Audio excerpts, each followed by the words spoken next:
Hello friends, welcome to the next video from coder गुरु भाई। और आज के इस वीडियो में हम एक और सिली मिस्टेक देखेंगे जो हमें अवॉइड करनी चाहिए। What would be the output? Int x is equal to 10, y is equal to 20, z z plus is equal to x plus y, z is equal to percentage d, z printf. तो अगर आप चाहो तो pause करके guess कर सकते हो इस प्रोग्राम का आउटपुट क्या होगा। अगर आपने गेस किया 30 तो आप गलत हो। इस केस में z इज इक्वल टू 32796 ये प्रिंट हुआ है। हम देखते हैं क्यों। जब भी हम एक वेरिएबल डिक्लेयर करते हैं सी प्रोग्राम में, तो मेमोरी में एक स्पेस अलोकेट होता है उसको सेव करने के लिए। तो लेट्स से इस केस में x के लिए एक मेमोरी अलोकेट हुआ, सिमिलरली y के लिए हुआ और सिमिलरली z के लिए एक हुआ।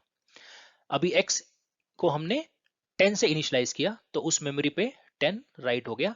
सिमिलरली y की मेमोरी पे 20 राइट हो गया।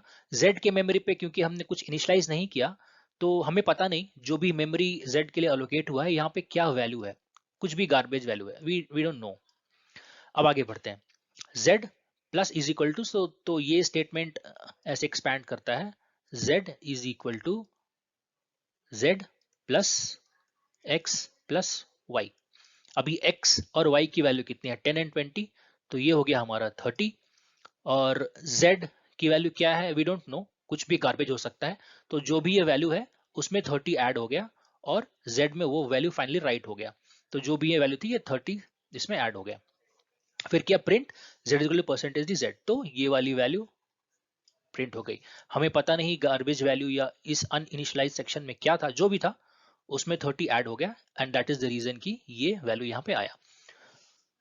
आप ये चेक कर सकते हो। फॉर एग्जांपल अगर हम ये स्टेटमेंट ऐड करते हैं यहाँ पे, एक स्टेटमेंट हमने ऐड कर दिया, printf z before this operation and printf z after this operation. तो अगर आप ये प्रोग्राम को रन करोगे किसी भी कंपाइलर में, जब मैंने रन किया था तो ये वैल्यू मिली थी। Before incrementing this was the value, z की वैल्यू, यानी कि गार्बेज वैल्यू जो यहाँ पे था वो ये था और उसमें 30 ऐड होकर के ये फाइनली प्रिंट हुआ। अगर आप ये प्रोग्राम किसी कंपाइलर में रन करोगे या मैं भी अगर सेकेंड टाइम ये प्रोग्राम रन करूं तो नॉट नेसेसरी कि यही वैल्यू आएगी, ये चेंज भी हो सकता है डिपेंडिंग ऑन कि यहाँ पे क्या था, किस एड्रेस पे z को बेसिकली कौन सी एड्रेस असाइन हुई मेमोरी में, उस वहां पे जो भी वैल्यू था उसमें 30 इंक्रीमेंट हो जाएगी।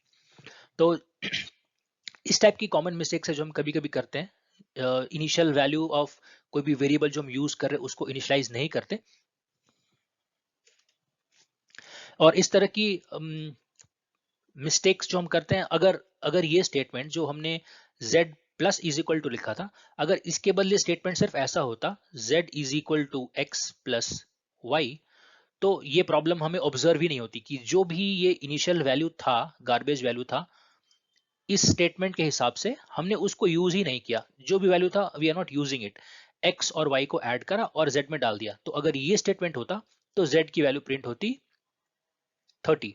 उस केस में ये प्रॉब्लम हमें दिखती नहीं।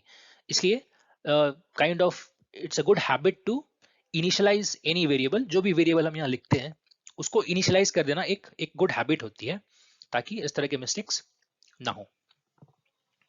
आज की वीडियो में इतना ही। अगर आपको वीडियो अच्छा लगा हो तो लाइक करें, शेयर करें और चैनल को सब्सक्राइब करें। Thank you.